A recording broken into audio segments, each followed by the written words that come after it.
Okay, I think we can start, and I see then people already in the attendance list coming in.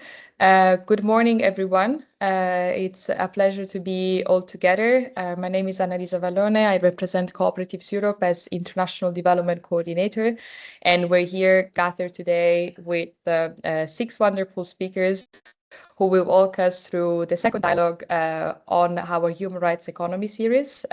This time we will focus a bit more deeper into the nature of crisis and how cooperatives and their partners have been approaching them and addressing them.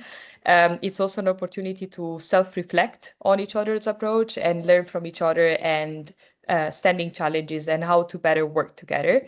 Um, just some housekeeping rules. The meeting will be held in English. Transcription and recording will be then available. We will make some tweets and on social media. If you don't wish to appear in the recording, you can keep your camera off and please mute your microphone. There will be a 25 moment question, Q&A, once the speakers are done with their presentation, where you'll be able to ask questions, but also to share your relevant experience. Without further ado, just a recap on where we are and what we're doing. We decided to launch this dialogue series on Human Rights Day last year on 10th of December. And the reason why we did it was to follow up on some of our work we've been carrying out in the past years. It all started in 2019, where some of our members realized they've been conducting and promoting some cooperative actions for peace building and the implementation of what we now politically called the Humanitarian Development Peace Nexus. This guide came up, as you can see on the left, as Cooperatives in Peace. And it was a first call for call to action, but also to reaction that cooperative businesses were also present before, during, and after the crisis to promote reconciliation, recovery, and reconstruction.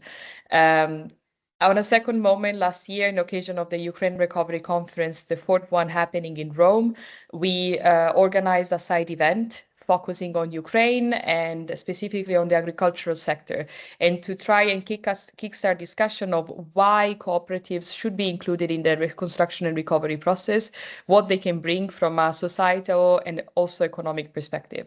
Hence, in light of the interest and the discussions gathered, we thought of expanding this dialogue across Europe among the many crises that unfortunately today we're witnessing on environmental conflict, but also social levels, sometimes very close to us, but also as a moment to learn from the other continents and what Europe can actually learn from past and ongoing crises. It's also a moment for making network and connections, not only among the speakers, but also with the participants. As just a recap of the first dialogue, there were some 4 key takeaways that came up of it. The main ones, I would say, being the cooperatives are recognized as enterprises for peace. They advocate for social justice, and tomorrow it's a very important day to recall it, which we'll find out more in a second. But also because of the prioritization of community-led approaches. So even in times of distress, they empower people with the right tools and autonomy and the possibility also to work together towards a common goal when crisis put social pressures on the whole community. In terms of our cooperative principles, it was found out of the discussions, but also out of the reports, that democracy and education are those that count the most and are the most preserved by cooperative enterprises. And by education, it also means in terms of reconciliation, community binding, and building bridges instead of walls. And if you're interested more, we shared our recording from the previous dialogue. There were some very interesting case studies from all across Europe, and they touched upon the importance of cross-regional and cross-continental value chains in Palestine and in Ukraine, but also on the increasing role of digital technologies and AI as a tech for good to actually foster community building. And there was this very interesting case study in the conflict of old conflict in Northern Ireland, which still left some lags nowadays. So without further ado, I hope they will be of interest. And now I will let the seat setter, Mr. Valtteri Katamäki, take the floor to discuss more about this relationship between cooperatives and the human rights economy.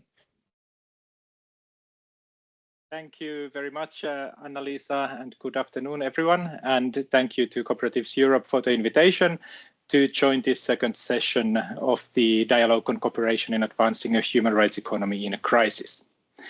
It's a pleasure to join you on behalf of the ILO's Cooperative, Social and Solidarity Economy Unit, and today also of the Secretariat of the United Nations Interagency Task Force on Social and Solidarity Economy. As Anna-Liisa already mentioned, tomorrow, 20th of February, we celebrate the World Day of Social Justice. This day was designated by the UN General Assembly in 2007 to remind us of the need to build a fairer and more equitable world and to urge all efforts to combat unemployment and poverty. Over nearly 20 years since its designations, many economies have grown, but at the same time, poverty reduction has slowed down, inequalities have widened, and environmental pressures have intensified. Economic expansion has not consistently translated into improved well-being or in the realization of human rights. And this disconnect between economic growth and social justice is increasingly evident in today's world. It is exactly in this context that the UN Task Force on the SSC, the Office of the UN Special Rapporteur on Extreme Poverty and Human Rights, and the Global Coalition for Social Justice developed our new policy brief on advancing human rights economy through the social and solidarity economy, pathways to eradication of poverty beyond growth. We will launch the publication tomorrow on the occasion of the World Day of Social Justice, and we will share the link with all the participants tomorrow as soon as it's available, but I'm very happy to be able to share the key messages of the brief with you today. The brief starts from a clear diagnosis. The assumption of growth first, redistribution later has not delivered equitable or durable outcomes. Even where GDP has increased, many people remain excluded from decent work, social protection, and essential services. Inequalities persist and environmental pressures intensify. The conclusion of the brief is not that growth is irrelevant, but that growth alone is not a reliable strategy for sustainable, rights-based poverty reduction. The alternative proposed is a shift towards a human rights economy. This means reorienting economic governance around dignity, equality, democratic participation, and environmental integrity, while ensuring accountability and non-discrimination. It also means recognizing poverty as a multidimensional challenge, not only as lack of income, but also exclusion, discrimination, undervalued care work, and limited voice in decision-making. A central message of this brief is that the social and solidarity economy is already one of the most practical institutional pathways to a human rights economy. Cooperatives and other SSC entities are not peripheral or marginal actors. They embody governance models that align closely with rights-based principles, primacy of people and social purpose over capital, democratic or participatory governance, reinvestment of surplus into communities, as well as a long-term orientation. Particularly in times of crisis, these are some of the features that matter enormously. SSC entities can play a counter-cyclical role in that sense, sustaining jobs, maintaining essential services, and stabilizing local economies when conventional systems struggle. We have seen this repeatedly across regions. When systems come under strain, locally rooted institutions are the ones that often respond first. Cooperatives, mutual associations, and community-based organizations are those entities that keep services running and livelihoods protected. In this occasion, it's also important to underline that the ILO's engagement with cooperatives is not new. In fact, cooperatives have been part of the ILO's mandate since the very early days of the organization, since its establishment in 1919, with a dedicated cooperative function established in 1920. This over century-long engagement is anchored in our normative guidance, including the recommendation number 193 on the promotion of cooperatives.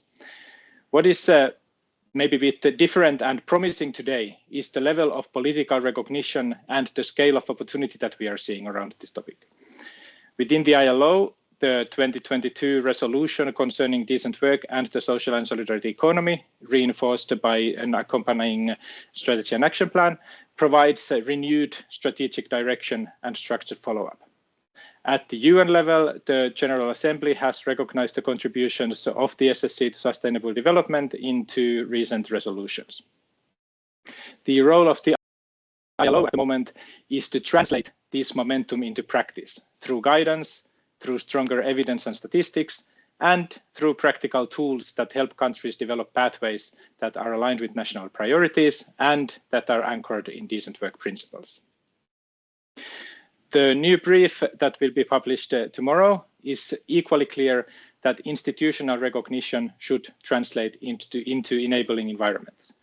To scale the contribution of the SSC to a human rights economy, several practical levers are essential. Ensuring legal recognition and visibility to the SSC so that it's reflected in law and public policy. Designing public procurement frameworks accessible to community-led providers. Adapting finance to cooperative and SSC models, including through dedicated instruments and guarantees. Extending social protection so that rights can reach those working in and through SSC, including those who work in the informal economy. Improving statistics and measurement so that the SSC is visible in the economic planning. And finally, establishing structured multi-stakeholder coordination that links local communities, local authorities, civil society, and SSC entities and SSC organizations. These are not abstract ideas. They are policy tools that determine whether locally rooted models can move from being isolated examples to systemic contributors to resilient and inclusive economies. From the ILO perspective, cooperatives and the wider social and solidarity economy can act simultaneously as an agent of change through democratic practice, as a delivery mechanism for decent work and services, and as a governance alternative that prioritizes well-being and social purpose when supported by enabling environment and aligned with international labor standards. That combination is particularly relevant in situations of crisis and recovery. I look very much forward to hearing the concrete experiences that will be shared today, and also to reflecting on how they connect with this broader framework, particularly in terms of governance, financing, and enabling policies, as well as partnerships that can strengthen territorial resilience. Thank you. Thanks, Valtteri, and thank you for your contribution. There's a lot of elements that I think we're going to pick in our discussion today. Well, congratulations for the brief also. It's very exciting and we're looking forward to reading more in details.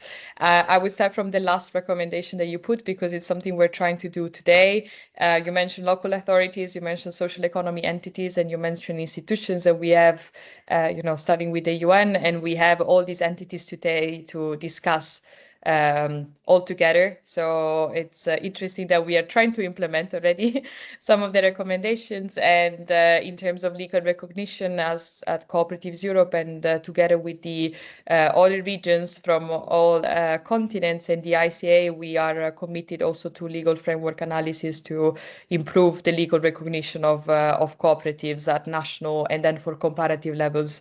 And in terms of what you said about the ability of maintaining social services and this local governance that helps actually better reaction to crisis when systems shrink, I would invite our next speakers now to get some practical case studies of how this is done, starting with Eda Kayadebingloku.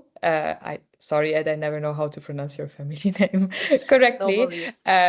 She's based in Turkey, and she's part of the Youth Deal Cooperative, who is a great example of youth-led action and sustainable one. So I will let Eda describe this, and the floor is yours. Thank you, Annalisa. Hi, everyone. My name is Eda Kayadebingloğlu. I am the member of the Youth Deal Cooperative in Turkish, Gençişi Cooperative. which is founded in 2015 by a group of young people and grow an alternative economic model based on the justice, equality, and collectivity for 10 years. Actually, it's 11 years because today is our anniversary also. And we are supporting to access to decent work for young people, women, and refugees with its worker-owned and non-for-profit structure and contributed to development of social solidarity economy. And as a cooperative, we have three thematic area, and one is capacity building, and second one is the research, and the third one is advocacy. Please, if you're interested, what we did the last 10 years, you can check our website and you can see our report for about the 10 years and also our lessons learned reports. But today we are here because of the why and how cooperatives can be responsive against the crisis. I want to be highlighted at the beginning of my speech that cooperatives are not only solutions for everything, but we can use as a very powerful and practical tool and be part of a solution. And why cooperative can be responsive to against to the crisis, because cooperatives are more flexible, of course, time to time, and human-centric and aware of the local needs and can react quickly. And also cooperatives believes in collective action. I want to share our, as against cooperative, two different kind of crisis examples in real life. And the first one is about the refugee issued crisis. And the second one is about the earthquake. And the after 2017 and shaped by the conditions in Turkey, we work predominantly with a refugee focus. One of the most critical challenges was limited access of refugees, newcomers to income-generating opportunities. And this is where the flexibility of cooperatives becomes visible, because cooperatives are built around needs and they can provide tailored responses. And for many people, being involved in cooperatives, refugees, sometimes as members, sometimes as employees, and cooperatives offered an accessible model for integration into working life. Sometimes they open courses for the people, sometimes they hire them, or sometimes the refugees be member of the cooperative. And during the establishment and promotion of these cooperatives, we also experienced the advocacy part, because the crisis is very linked to the advocacy process. This is, you need to change something very quickly and you need to do the advocacy action. And such as revisions related to work permits of refugees and cooperative legislation. This showed us that cooperatives can become practical tools responding to people's needs, but they also require supportive policy environment and advocacy efforts. And we observed that the mixed membership cooperatives, where the local communities and refugees together, provided not only economic opportunities, but also social and cultural support, especially for women and young people. And beyond their economic function, and cooperatives also had social and psychological healing effects. And we see that, we experience that. But I would like to open a parenthesis here. Of course, not every initiative achieved 100% success. Some cooperatives closed. However, and some refugees are not want to work in the cooperatives now, some of them. However, this does not diminish the impact they created in time, I think. This is the first example for as a response to the crisis. And the second part is the earthquake. This is a different kind of crisis. And in 6th of February in 2023, the southern province of Turkey was shaken by two major earthquakes, and more than 50,000 people had lost their lives, and 2.7 million people had left the disaster-affected region, which includes 11 different cities. And the material damage is estimated to exceed $100 billion. And as I mentioned that we are scientific research development and training cooperative, so we cannot physically respond to this kind of emergency need as those arising after an earthquake. However, immediately after the earthquake, we conducted a rapid assessment with cooperatives in the affected region because we are scientific research and development and training cooperatives. We have some limit. We have some capacity. We cannot give the old responses by ourselves, but we can do as quickly as possible to this kind of assessment. And we received both very good and very difficult news from the cooperatives that stayed in their region. But at the end of the day, the key question was what can we do?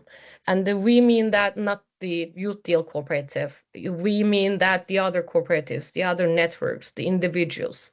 And we mapped the needs and we shared this information transparently with everyone so that others could complement what we were not able to provide ourselves. And the second part for as a response, we made an international call to other cooperatives. We informed them what's going on in Turkey, what kind of earthquake is happening in Turkey, and what is the situation, and asked for their solidarity and support. And we followed our network. They informed us, and approximately $500,000 in assistance was mobilized from cooperatives, just the cooperatives globally, to directly to the region in Turkey. And I think this is huge support, and not just for the money. We got different kind of support also we received this network. And at the same time, for example, the long-term partnership with the Haliaeus from Italy directly supported the post-earthquake reconstruction process of a cooperative in the region. And we acted as just a facilitator in that partnership. We are just the bridge. We need to be bridge in that position. And these both examples actually embody the 7 cooperative principles. If we find a solution or being a tool as a cooperative, how can we react to the crisis? We can just quick check for the 7 principles. We can find some answers under these principles. They are very simple, but they have a lot of a huge meaning. We talk about refugees, and open membership are the crucial part in this example, and cooperation among cooperatives and concern for community for also earthquake crisis. I think if we look at this and principles, we can find some crisis response as a cooperative because we are just a 12 members cooperative, but we can create some impacts as much as our in the limit and our capacity. I think my time is done, right? Thank you, Eda. Yes, but so it was very comprehensive, and I think there will be some probably questions and a lot of points for reflection that you raised, not only from the point of mixed membership and so the pot, let's say, of added value that comes not only from a job integration and visibility perspective, I would say, give voice and you recognize and you indirectly accelerate process to some of members of society and part of the communities that often stay to the sideline. But it's also a good excuse, as you said, to always think beyond your community and beyond your country, and to rely also on international partners to make a stronger plea. So again, the importance of internationalization, but also of immediate change of what can be done. Sometimes exactly a report, a commitment can lead to a ripple effect of actions. So I hope, and we will maybe have opportunity to follow up a little bit more in detail about your action. I will now turn to Annika Andersson. She's representing WeEffect. She's currently based in Sweden, Stockholm, but has more than 20 years of experience in across Latin America and Central America specifically. And she will, to stay in the theme of internationalization, she will share her perspective and work of WeEffect in Central America, looking a bit more on integration and housing. Annika, the floor is yours. Thank you, Annalisa, so much. And it's so interesting to listen here to the colleagues. Yes, I want to share experiences from VFX work in Central America, and that is because we have recently commissioned an evaluation that I'm sorry I cannot share the full evaluation with you because it's so interesting about cooperative housing. But I have some glimpse here, and this is like this huge housing deficit is a crisis per se. And you might remember that Central America is a region very plagued with military dictators, with huge human rights abuses years ago. But you know, those patterns, they still live there, even if they are not so visible. So we have been working as VFX for 40 years and to ensure adequate housing for all. So through long-term partnerships with Swedish housing cooperatives and local organizations in Latin America and Africa, we combine cooperative expertise, capacity building, and local ownership to expand access to affordable housing as a fundamental human right. And as I said before, I will focus on Central America.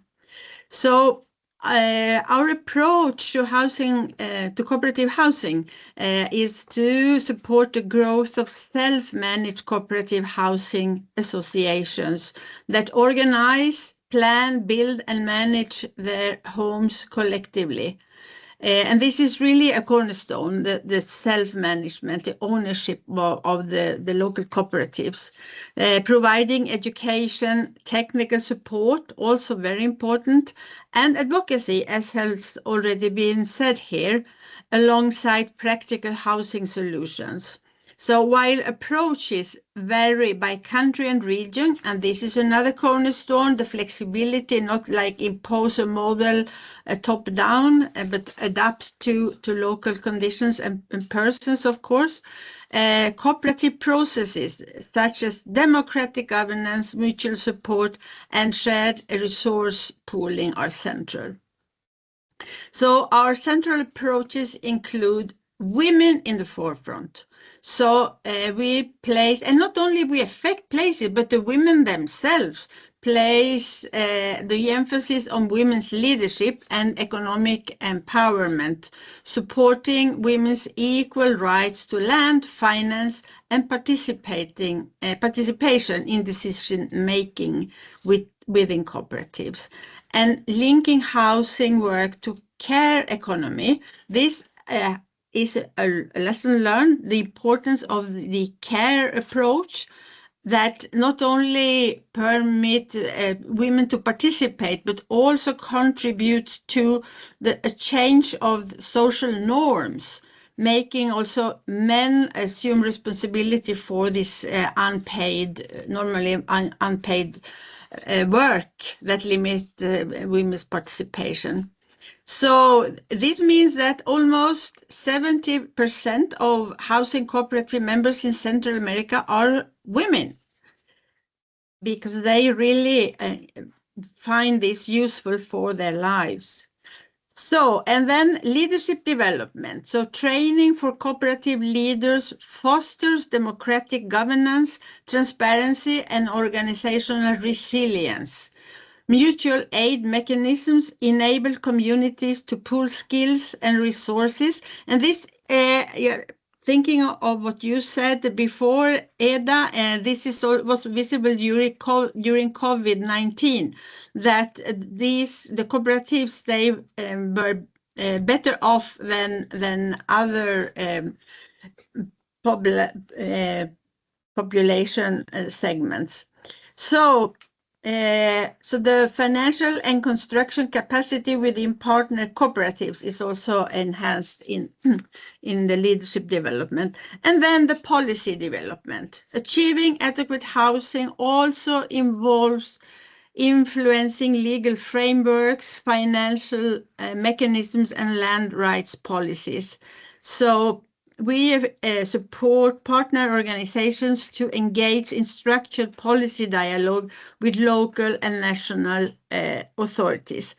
Maybe needless to say, this is the most difficult, the legal aspects and the financing of the housing building. So this model is called CEVAM. It's the cooperative model for mutual aid or self-help.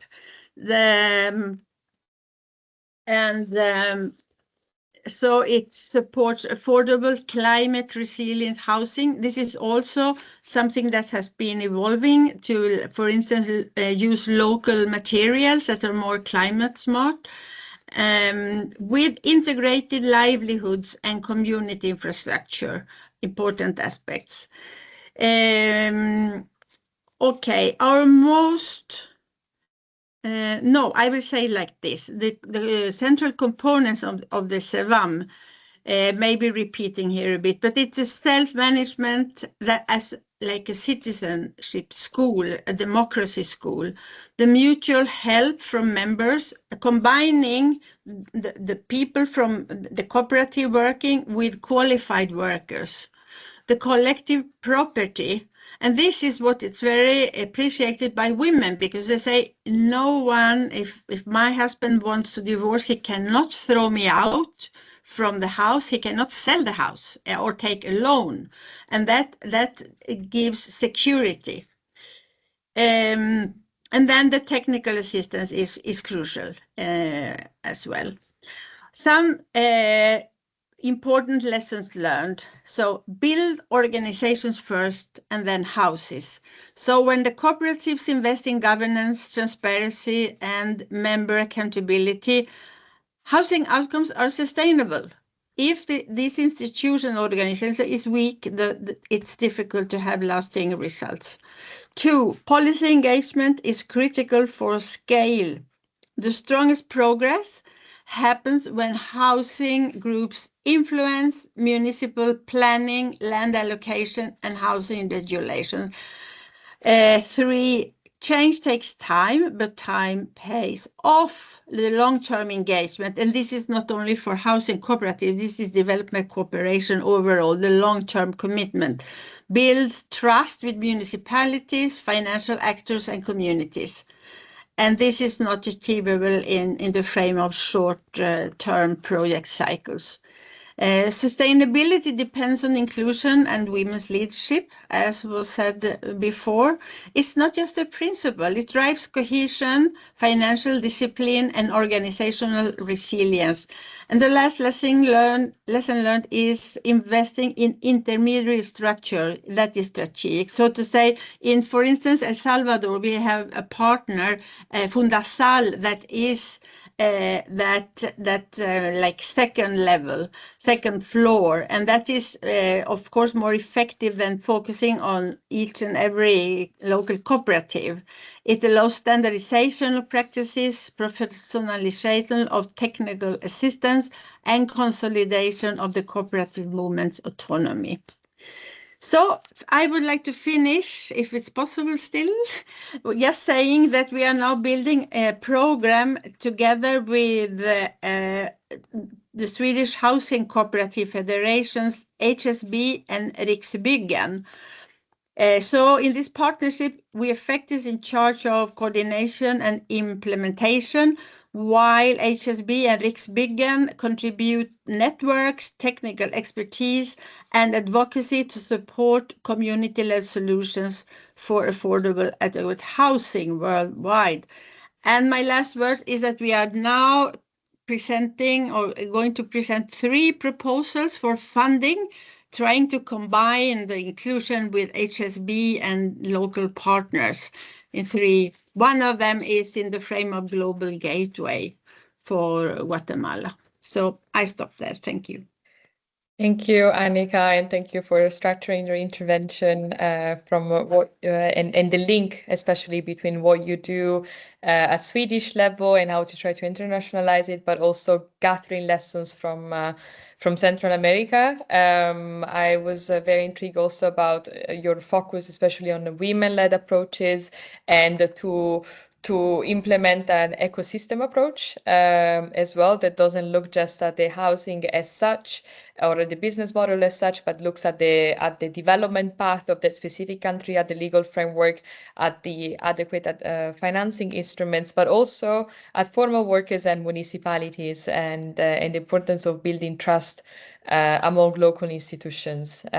So that will definitely bring back some links, and it's nice to see also some links already with the previous intervention. Talking about trust with municipalities and local authorities, we now move to Mr. Yaroslav Bedenko. He is a delegate based in the Kharkiv region of Local Democratic Agency as part of a broader network of European Association for Local Democracies. And he has been engaged in the past 10 years in managing relationship between local communities and international partners, and looking at community-led solution for recovery and regional development. Yaroslav, if you are with us, the floor is yours. I hope the connection holds. Hello, everyone.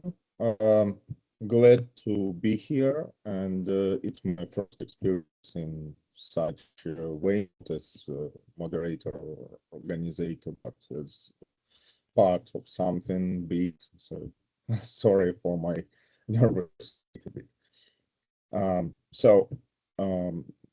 I am the representative of LDA Kharkiv region, LDA Local Democracy Agency. We opened our office in Kharkiv back in 2024. So the whole thing about this is to create, build partnerships between local governors and European governors to promote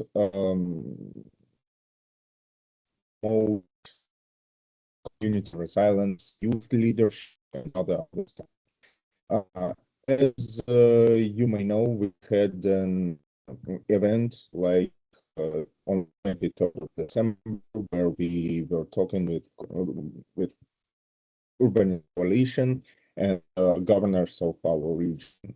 It was a meeting that helped us understand the needs of our communities and the thing that can be provided by our partners. Also, I would like to step a bit from this and become and tell another part. I want to ask if you can hear me, because I'm here without light, with no power in building, and the only thing I'm counting on is my.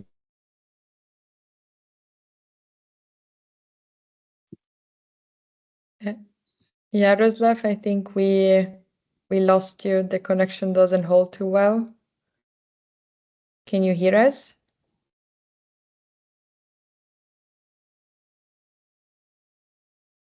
Yaroslav?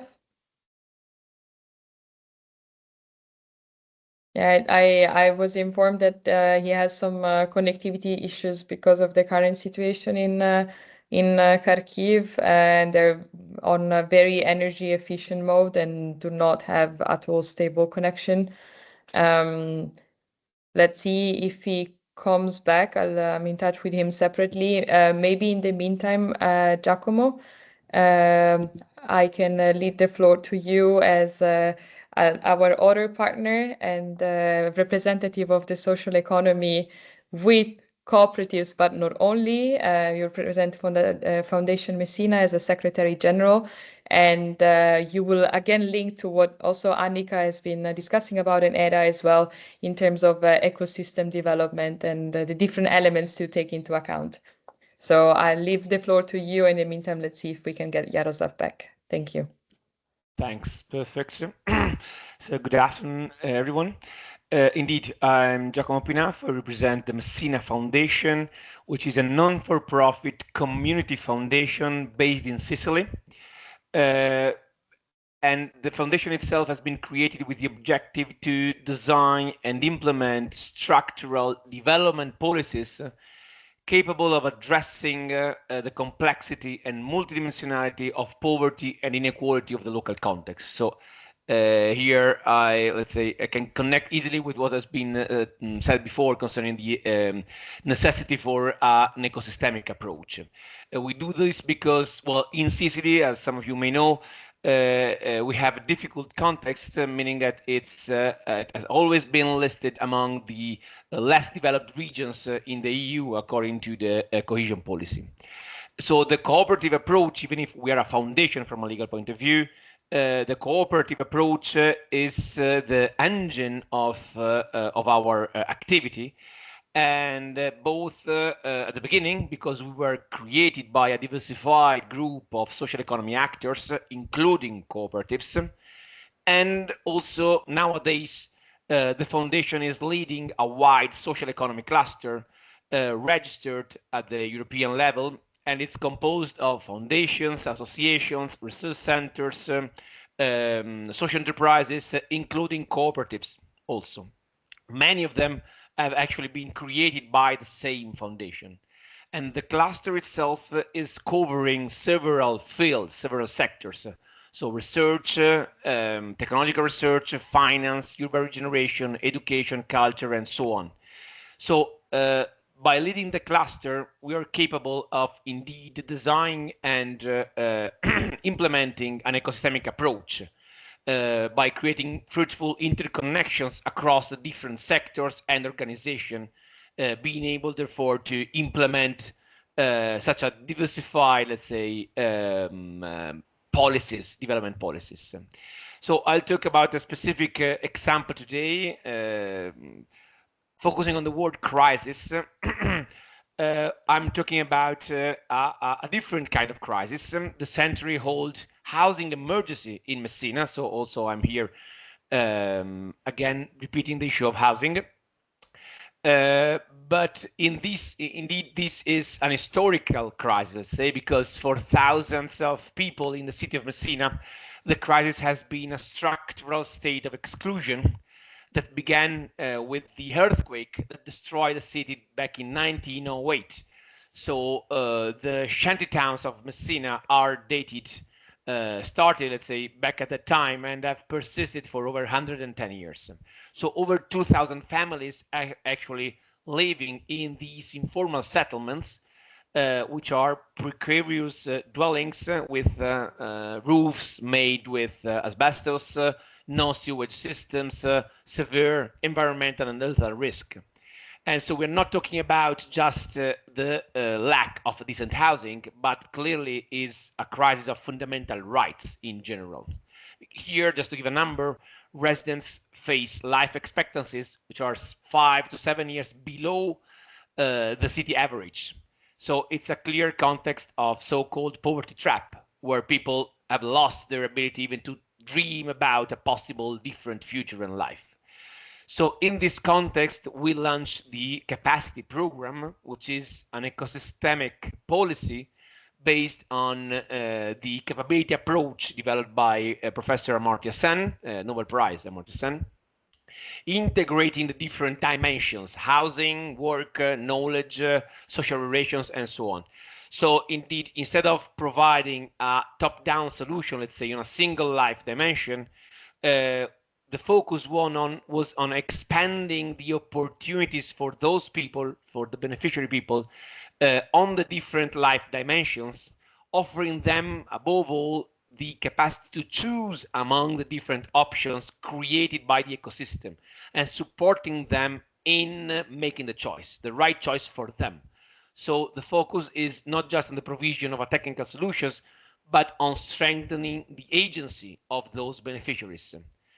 Because indeed we believe that by empowering those beneficiaries and offering them the right to choose, giving them back the right to choose, we were able to foster self-emancipation from the poverty trap context and to boost a change of mindset, let's say, also reactivating the capacity to dream and act for a new, different, and more positive future.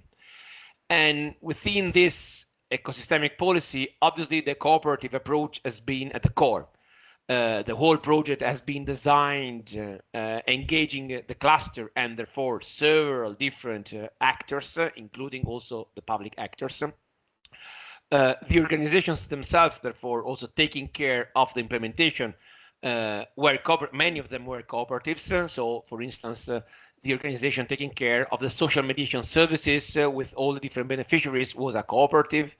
The organization taking care of the urban regeneration process was a consortium.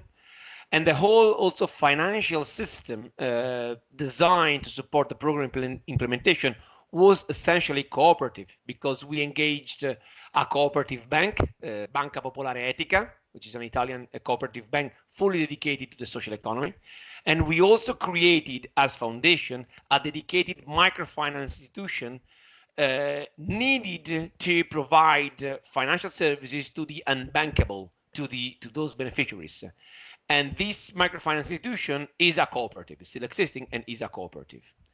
So I will not go into the details of the actions, but as a result, 200 families, so about 650 people, left the slums thanks to this program, and managed to move to dignified homes, let's say, that they chose.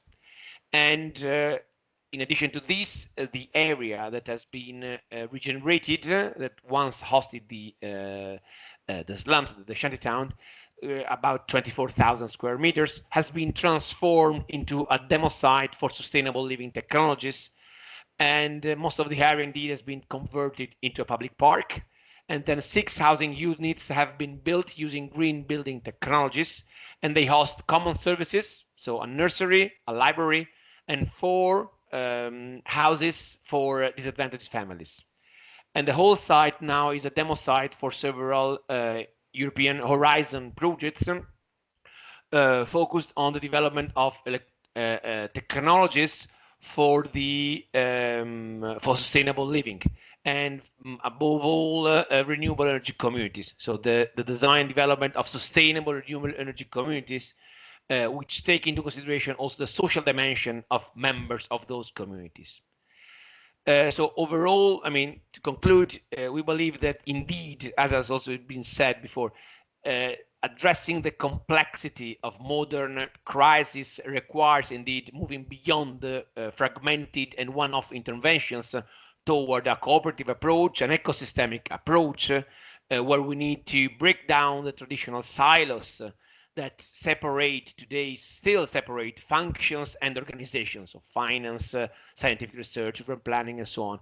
And we indeed need to create transversal connections between the different sectors and actors, and create a biodiverse ecosystem capable of actually co-design and implement complex policies, development policies, to properly address the complexity of our reality and the crisis we face. Thanks. Thank you, Giacomo. Grazie mille. And I think what you said has been the key message here that we're trying to reflect on, is that we need to abandon the silos approach, and also it's good to start from the bottom, also from the bottom and from smaller size actors, to actually show that you can think about different economic sectors, different social needs at the same time, and involve the community in addressing those needs. What also struck me, and I think it gives a lot of food for thought, is what that you're still addressing now, a long-term impact of a crisis that happened more than 100 years ago. And it's also a reflection of saying, if you don't react and you don't make sustainable that change that also Eda was advocating as the reactionary change that you do at the beginning of a crisis, then you risk still addressing in current times the same problems. And also there's a massive impact on local population of what you were mentioning as poverty trap.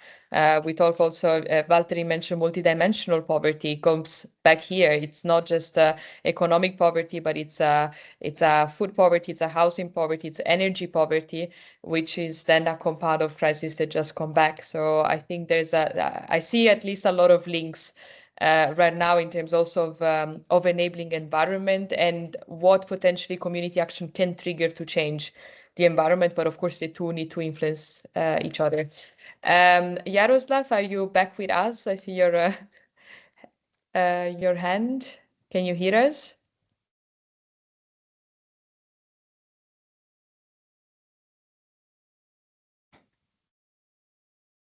Yaroslav? I don't know if this connection holds. If you hear us, oh, you're a spectator. Let me check. Hello? No. Can you hear me? Yeah, it's good. Yeah, I'm Great. so sorry for this disconnection. It's all about the power nowadays and internet connection that is harsh in here. So it's totally understandable. Thank you for trying. It could be Go ahead. a bit more wild words from me, but we'll stay professional. At what time of my speech we ended? What you heard, what you not? I mean, we were really at the beginning of your work of your work that you do in connecting European local authorities and local governments with yours. Okay, then I'll continue with that part because I'm sorry, I will not turn on my camera because I think it ruins everything. Go ahead. Thank you so much. I agree with the previous speaker about the poverty, and we will come back to that a little bit later. As I told, our organizations help connecting between local governors and European partners. It can be any partner. It can be municipality. It can be cooperative. It can be anyone who wants to help our people to feel a relief from these war consequences. Yes. So also, I wanted to tell a little bit about the situation in here because, Ukraine, Eastern Ukraine, Kharkiv, we are at the front line, and I try to speak less about the war and stuff, but I wanted to share one thing. I'm here now with you because of my privilege that not everyone has nowadays. I have a power station. So because of the power station, I'm here and able to speak with you. A lot of people doesn't have these basic needs in power nowadays. So yeah. So, as many of you can tell me that we are talking about high things now, but without, to my mind, without foundation, without basement, we can't even think about higher things. And unfortunately, it is how it is in Ukraine nowadays.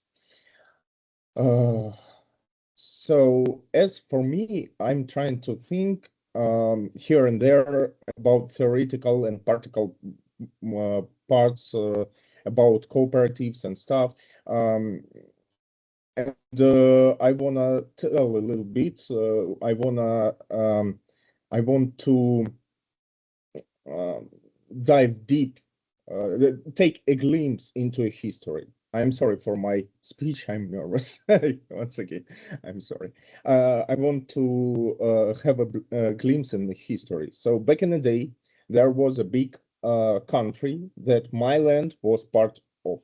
I will not tell any namings and stuff, but there were cooperatives and they were part of the economy and part of everything. No matter how they appeared, no matter how they were created, because of governmental program of collectivism. It was the governmental program in there about collectivizing people, that individuality is not the right thing and collectivism is the great thing. So people after this country collapsed, and the mentality of people in our region had changed. people became more individualist at most, and the war doesn't help people collectivize. And as part of society, I know what I'm talking about. When people argue over basic things, it will never help the process of creating collective and other stuff. Also, there is one thing, it's a huge social problem, which excludes huge bulk of people from any activities, any social activities, any political activities, nothing, because of the great social problem that I will not talk about a little bit because it's too harsh for me. It's making a young man from 25 to 60 not to take part in social things, not taking part in anything, in any education, because they are afraid that it can be a possibility that they will go out for on the street and they will be taken to serve in army. So I'm sorry that I'm talking about this. I will change the topic. And it's hard nowadays in here to promote freedom of speech, preserving human rights, and saving democracy, because when you're living out under martial law, it can't be anything about freedom of speech, anything about democracy, anything about collectivizing people, anything about work of the different groups for the people. I don't think you can understand me, and I'm afraid about this because it is a hard thing for me, for as not to as LDR representative, but as for Kharkiv region city and citizen of the region. If we need to save our country from dicta blanda and creating collectives and other stuff, we have to create educational based on popular things for people who lives in here. We need to at least try to conquer minds and souls, if you wish, of the people. But because without right mindset for those people, any initiative based on unity will never work, at least in my country. So sorry for this part. I'll reduce my this heat. So as you may know, we had an event on December 23rd where we asked Urbanist Coalition to talk with governments, with local governments about what they can provide to local communities and stuff. And communities had their ideas, but most of these things nowadays is their needs. Unfortunately, communities can't provide anything in exchange because of the harsh conditions. I am living right now in a city, and it's not as harsh as it over there, where the regions are, where the enemy are, where the constant bombings and shellings.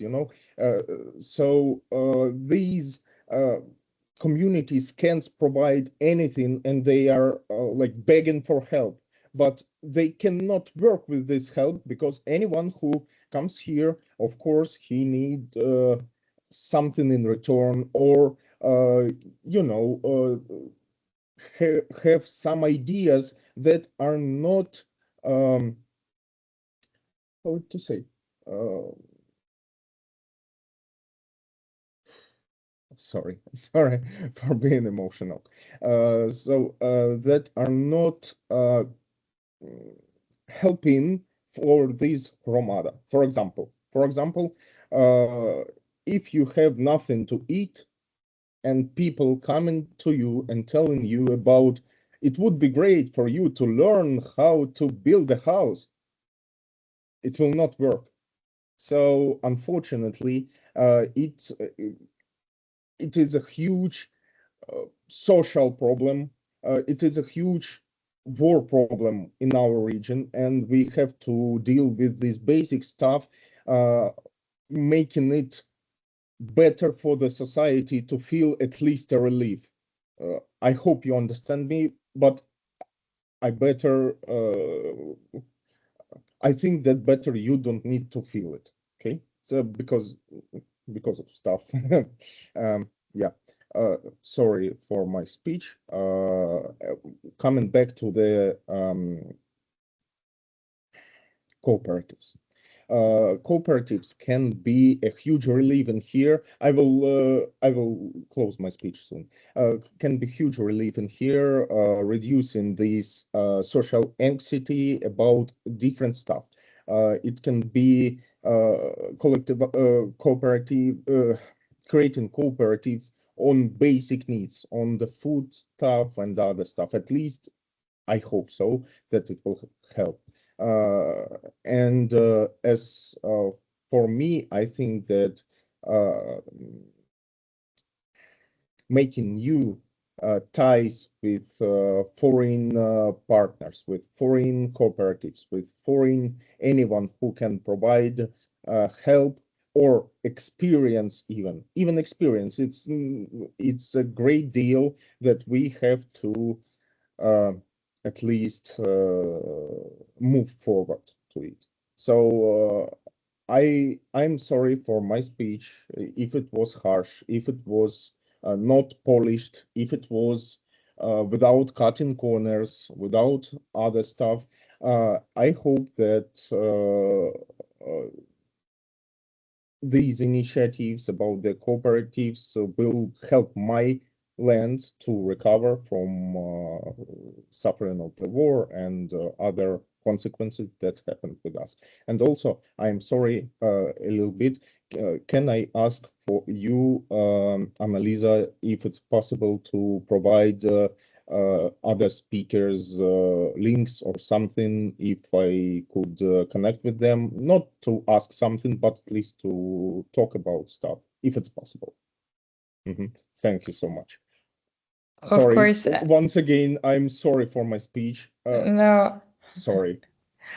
No, Have a nice Yaroslav, day, everyone. Thank you. And I don't think it's you that need to feel sorry. And I think it's more about us feeling grateful for you to share very genuinely and without any workarounds your current experience. For also, I think I can speak as a let's say moderator of this discussion. Where we sit is very different, and what we hear also is very different. No news will ever receive the same amount of clarity and of veridicity that you're witnessing. And I'm actually, at least on behalf of Cooperatives Europe, also very grateful that you accepted our invitation, that you made the condition to be present in today's discussions, and also, provide a real account of what it means to be in situations of distress, in situations of war, and that sometimes, even the most, or rather, what we take the most for granted, from freedom of speech to just freedom of assembly, which are at the core principles also of what we do, but also of human being, are put into questions, and even coming together can become a source of threat. So it's I think your witness was a good call also to be grounded on earth. And of course I will be able to share with you the context of also of other participants. And again, I'm very grateful that you accepted to come today and discuss what you're trying to do to move forward. And what you said about education, it's what we try to do as well, what the cooperative model tries to do. Education is not just about capacity as such, but it's also about civic education, about respect, about trust. And it's something that we try to advocate every day. So thank you also for reminding us on sometimes how hard it is. One more word I wanted to add. I am sorry if my speech somehow may be made hard, made wrong thing for other speakers, because I understand that every city, every town, every country has its own troubles and has its own problems. I don't want to make their problems be less light as my one. So I'm No, sorry if it's somehow made it in a worse way. I Okay. don't think that was the effect, and I think I want to be confident enough that the both participants and speakers in this room are very open and understanding and empathetic with your situation. So everyone deserves their own space for discussion, and we try to preserve that, at least in what we do. So no problem about this.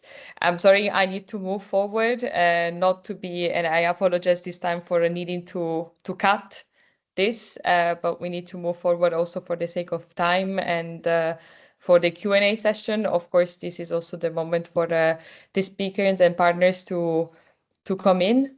I don't, sorry, Thomas, I put your picture, but for some reason it doesn't appear.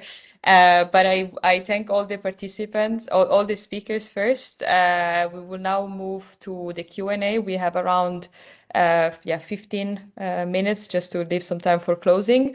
I don't know if there's already burning questions or comments from the speakers, but I will let our colleague and cooperative representative Thomas Blondel from Smart Coop also taking the lead in this session and adding some of their experience, their cooperative experience in crisis context. Thanks. Thank you very much, Annalisa. And just to start, every time when I'm confronted with testimonies of people who are living real crisis like earthquakes or situations of war, I'm really impressed every time. So there's no need, absolutely no need to apologize for whatsoever. I think indeed it's up to us to apologize and to be grateful, as you said, Annalisa, for your testimonies. So there's no need to apologize if you become emotional or whatsoever in these kind of situations. So to move forward, as you said, Annalisa, to what we have lived as a crisis, and I put it between brackets. I was asked to point out how we have lived as Smart the COVID crisis or the health crisis in 2020 to start a little bit the Q&A session.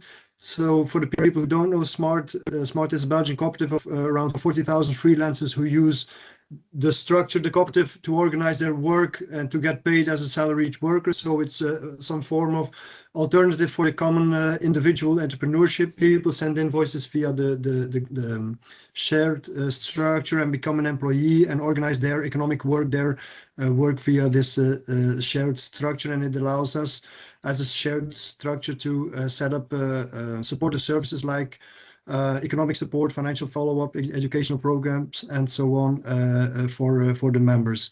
The art in Smart refers to our roots in the artistic sector, and so it should not come as a surprise that the health crisis in 2020 and 2021 had an enormous economic impact on Smart and on the activities of our freelancers in the event sectors and in the artistic sector, because they were cancelled and postponed from one day to another.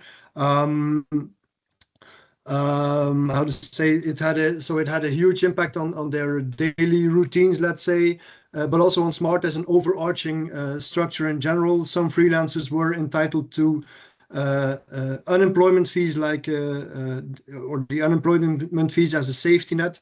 Others had to turn to welfare, or they had to change their professional activities radically from one day to another, let's say. And I think since the complete shutdown of some of our main sectors was a fact due to the health crisis, and the conclusion should be that they were able to shift easily to another sector because the global turnover only decreased with 20% in the year of 2020. So this is one of the conclusions that we had, that due to our cooperative model, people had, let's say, the flexibility to shift from one sector to another.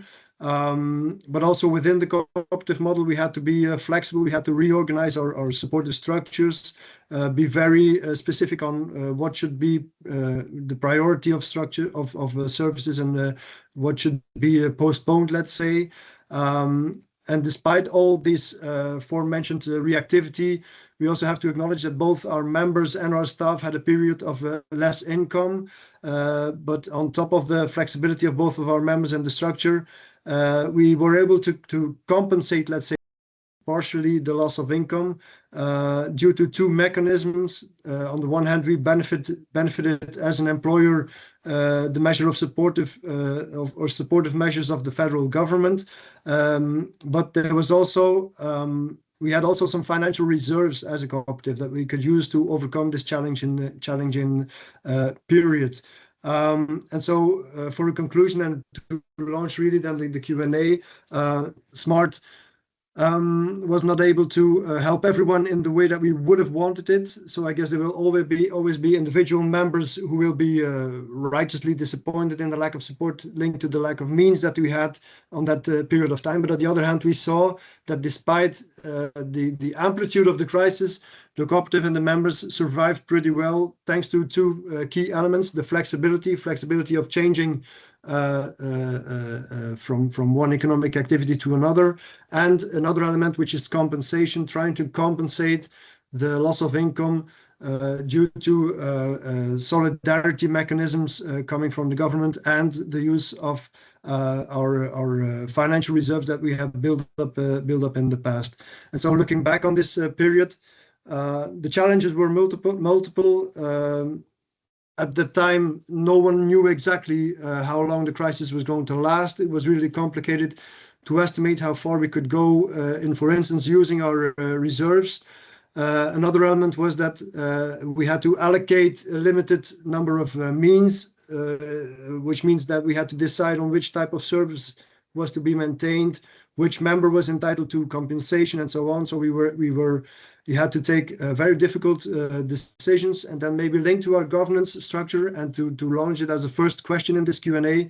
My question would be how we could have involved more members than we did at the time. So we had to take very difficult decisions in a very fast way, let's say. We had to act very quickly in this specific health crisis. But on the other hand, as a cooperative, we try to involve as much as possible our members.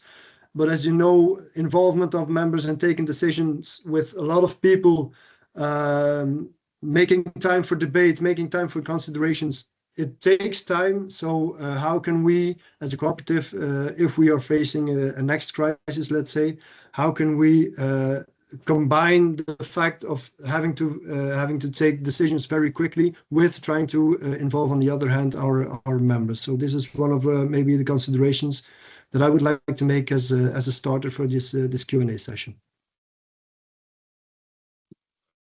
Thanks, Thomas, and thanks also for sharing again the genuine account, and also to show a picture that is not always, great. We're not here to say that our approach is the one that works and that works all the time. And that again, I think in a bit linked to what also Jaroslav pointed out, but of course from a different perspective, is sometimes democracy, the democratic principle, which is the foundation, is questioned in times of distress and in times of crisis.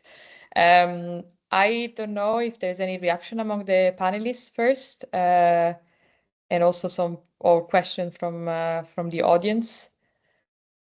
Eda, please.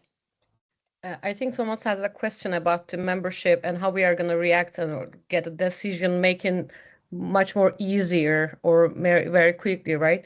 I think this is also our problem. We are 12 members, but we also time to time spend a lot of time, like one decision, 3 hours or something like that, because we all believe in the consent, not like a democracy, but the consent is very crucial, because if we are going to down, we need to go together to down. But some of them say that, oh, okay, I'm not going to vote you, your decision, this is your decision, you apply it, you face all the problem. That's why we are trying to be consent, but it takes time. We are trying right now. I cannot say the 100% that we can see the as a result, but we are 12, but we are acting like a thematic, and we have a layers. We are not we are like a working like a capacity building, like a research advocacy, and some of them are responsible. Some of them create some groups, and if we something that's happening, we are consult this group that what is your thinking and what you're suggesting. You're with us, or do you have any other rejection? And what is your cause of rejection? If you're not rejection but say no, you're not accepting this answers, because you need to serve your solution also when you're rejected something. We are trying to do that, but I'm not sure this is gonna be work, but I don't know how it's yeah, how you're hearing what I'm talking about. We are in the same page, or I'm talking about something from very outside of the world.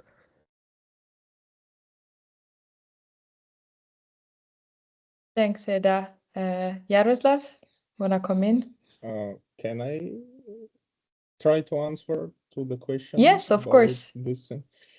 So as a part of my speech, there was a glimpse in history. So I guess we can come back in history to the Roman Republic and try to take something from there. For example, as you may know, as you may not know, there was a system where the whole thing, whole power was in the whole power in uh, Roman Republic was something like democracy, but in the emergency times, there was a leader, one person who was elected for 6 months to do this harsh stuff, to do the harsh decisions. So I'm not talking about exactly this variant of things, but I think that we can take experience from Roman Republic and try to make it in real life experience with some changes based on the reality, based on the modern era, if you wish. So I hope I hope you understood my answer. Thanks, Yaroslav. Yeah. And yes, of course. Giacomo, please come in. Yeah, thanks. Well, yeah, the issue of the decision making is indeed very relevant. I can explain in our context. The fact is that the decision was made at the beginning not to have a cooperative approach in decision making process, meaning that the foundation was created in a moment of crisis. It was created by the civic movement that was launched against the mafia. At that time, society was at risk in Sicily. I mean, there was a control of the territory and of the civil society by the criminal organizations there. And there was this need to take bold decision in a short time. And so when several organizations, including cooperatives, created the foundation, of course, I mean, the cooperatives themselves, the organization, they kept their own decision system model. But when they created the foundation, they created the foundation as a, let's say, overarching coordinating body, and they gave the full power, let's say, to the Secretary General, to one person, saying, we discuss, we can then, of course, I mean, design together with whatever. But then it's okay. The decision power is on the hand of one person because we need bold, fast decision in this moment. And luckily, it worked. But because it worked based on an ecosystem. It was not just the foundation isolated, but it was based on an ecosystem made of several organizations, including cooperatives. So we have cooperatives that do their specific job in their specific focus, but they keep their cooperative decision model, but they are aware of the fact that they are a piece of a wider network, or a wider system, and and they believe in the system. So when they make a decision, it's not just taking into consideration their own existence, but taking into consideration the whole ecosystem and how they are part of it and where the ecosystem is going. So this also is a strong influence, let's say, in their process, because they are part of something bigger. And now that things have evolved also within the foundation and the whole ecosystem, we are changing also the governance model, creating more governance bodies to make it more horizontal, also the decision-making process within the foundation. But it took like 10 years before reaching this level of security and stability in order to make the next steps. Thanks, Giacomo. I think there's a lot of reflection here, especially when we on also the two values of trust. On the one hand, at some point you say you belong to the same cooperative, you decided to become member, you trust your members, and so you would trust also the governance and the multi-layer governance that keeps forming also compared to the size of the cooperative in this case that it assumes, and it's also a question of belief. It's less about calculation, but also believing that that would be a good, the right choice in a way. And I think that's also an internal, like a constant debate in terms of flexibility. Like you are flexible, but flexibility requires adaptability, which requires fast action. And sometimes you cannot do long-term thought decisions. And it's more, I would say, a reflection on the risk inclination that the members of the cooperatives have when it comes to crisis. But I think about also what Annika was saying earlier about the women and the fact once you realize that once you're part of a certain structure, you also gain some privileges. So you trust someone else with the choice, but also you gain privilege because you're a member of that structure. I don't know, Thomas, if I would personally have an answer to you. It's would be the same conundrum of quantity over quality probably, and like how much coverage can you give to how many members? But I think for your points for reflection from what you were saying, it's also having the reserve, the financial reserve, for example, for that, having the preparation mechanism. The last webinar, I remember, ended with a question that is kind of linked to how you open this Q&A, so it's very interesting, which was, okay, we're talking about crisis, adaptation, we're talking about reconciliation, but do cooperatives in their system include since the start a crisis response mechanism, and if they do, how it is done, like to what extent when you set up a cooperative, independently of the governance model and the sector you're active on, do you foresee already a crisis dimension that then can impact on members? We're still open. I think today's it still raises a lot of discussions, which can lead to more food for thoughts. And we on our side we will try to do that as European network to try to reflect and bring different partners together to in these situations. So thanks for the thoughts. Just to conclude, because we are towards the end, so to leave with even more doubts, which is always, and more questions than answers probably. This is just a reminder of we will have a last dialogue in this crisis series and human rights economy, which you kind of introduced already today, especially you, Giacomo, and Eda, and it will focus more on climate change and environmental crisis. It will take place on the 15th of May, which is the International Day of Climate Change. So we try to also keep up the momentum. So feel free to save the date. We will use our social media, of course, to come and take part if you want to hear some perspectives. And as usual, we will try to promote a format of multi-actors and multi-reflection. We will follow up with some key takeaways to all speakers and participants, also those who were watching us live. So not just in this room. And if you're interested in the topic or you have feedback, do not hesitate to come back to us. And I hope you find the exchange interesting and you learn at least one new thing that you can bring back home. Thank you so much, Valtteri, once again. I see you're back on the screen, and we look forward to the brief. Feel free to share it. I mean, I know it will go through social media, but I will be also happy to share it with the participants and speakers today.